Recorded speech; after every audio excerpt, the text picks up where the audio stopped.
Olá, queridos, paz de Cristo, lição de número 8, que tem por título Neemias, um líder versátil.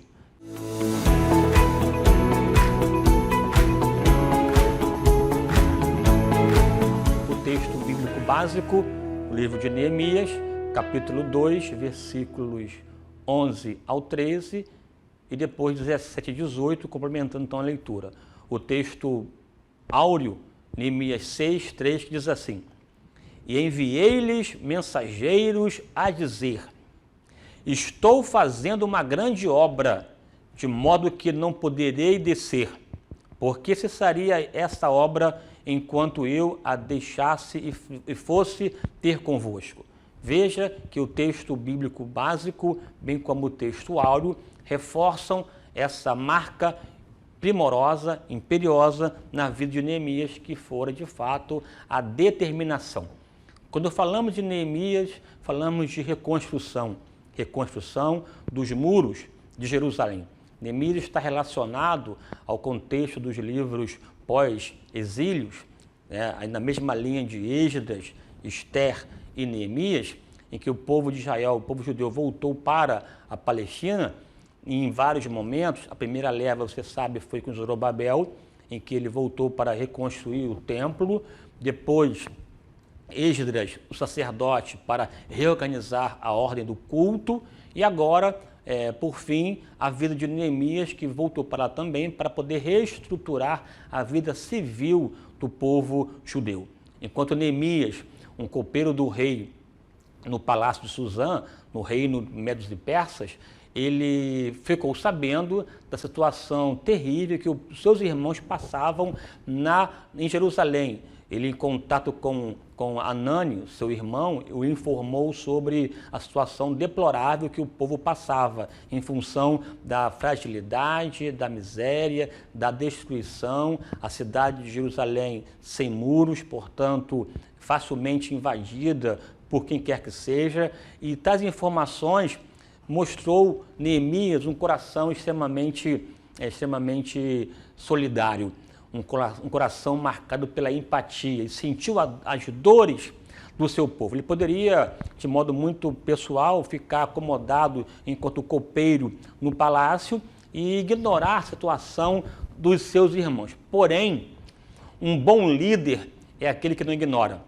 Um bom líder é aquele que tem empatia. Um bom líder é aquele que sente as dores do outrem e não somente sente as dores, se mobiliza, se articula para buscar sanar ou diminuir as dores das pessoas com as quais ele convive. E não foi assim diferente com Neemias. Ele, no momento do seu serviço lá para com o rei percebeu o seu semblante caído. E o rei perguntou por que ele estava então assim triste, já que ele estava bem de saúde. Então ele disse: como poderia, ó rei, estar em paz, estar bem, se a terra do sepulcro dos meus pais está assolada? Então o rei, de modo milagroso, de modo divino, liberou tanto Neemias, bem como também recursos para a reconstrução dos muros. E Neemias então começou uma nova empreitada, se mobilizou para reconstruir as muralhas de Jerusalém. E tal tarefa não foi fácil, porque quando um líder se propõe a fazer para Deus, sempre haverão opositores que tentarão neutralizar as suas ações. E não foi diferente com Neemias. A Bíblia diz que Sambalate, Tobias, Gesem, pessoas que de uma forma se beneficiavam com a desgraça alheia, tentaram impedir Neemias de exercer o trabalho. Mas, em função de uma liderança versátil, uma liderança determinada e focada, a Bíblia diz que as muralhas foram construídas em 52 dias, não sem empecilhos, não sem opositores. Pelo contrário, Neemias buscou estratégias. É assim que faz um bom líder. A tarefa posta, a missão estabelecida: nós vamos reconstruir os muros de Jerusalém e Deus nos dará condições para vencer. Neemias não ignorou o problema, Neemias soube enfrentá-lo enfrentá-lo com galhardia, com coragem, com destreza, com veemência, mas, sobretudo, buscando a boa mão de Deus. Em um momento, depois de muitas tentativas e armadilhas que os seus opositores fizeram para poder neutralizar Neemias, ele fez uma bela declaração. Neemias, capítulo 6, versículo 9. E tentaram atemorizar-nos, dizendo: as suas mãos largarão a obra. Essa foi uma declaração relacionada à ação dos inimigos. Estão tentando nos parar. Estão tentando lançar medo em nós e dizendo que as nossas mãos largarão a obra. O que fez Neemias? Orou a Deus. Então, ó Deus, fortalece as minhas mãos. Em meio à oposição, na tentativa sórdida de lançar medo no coração de Neemias, ele levanta uma oração a Deus e pede: Deus, fortaleça as minhas mãos. De sorte que ele foi por Deus fortalecido. Soube lidar com a adversidade. Enquanto de dia trabalhava, à noite vigiava e guardava. Ele fez um revezamento dos trabalhadores que ora trabalhavam, ora guardavam, de modo que numa das mãos tinha a ferramenta, na outra a espada, para então espantar, espalhar o adversário que tentou de todas as formas neutralizar a vida, o ministério, o ofício de Neemias, porém não tiveram êxito, porque Deus era com ele. Ele foi fazer a obra, a realizou de modo primoroso. E ao final de tudo, o nome do Senhor foi glorificado e o seu povo abençoado. O que Deus tem colocado em suas mãos que você vê que esteja em frangalhos, esteja destruído? Deus quer te usar para reconstruir as suas muralhas.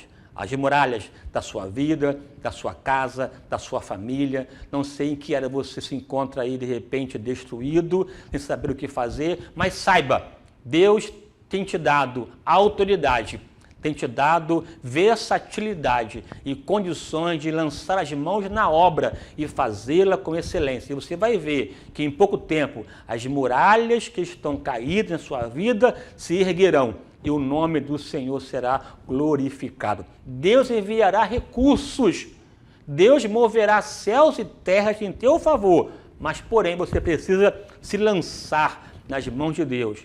Você precisa desejar. Neemias, depois ficou sabendo do problema de Jerusalém, orou quase 3 meses. E na sua oração, Deus ouviu. E ao ouvir, Deus enviou recursos. De sorte que houve um casamento entre o que estava no coração de Neemias com a boa mão de Deus. Resultado, muralhas edificadas para a glória de Deus. Ao pensar em Neemias, eu penso em reconstrução. Ao pensar em Neemias, eu penso numa liderança determinada. Ao pensar em Neemias, eu penso numa liderança que sabe exercer a diplomacia com maestria.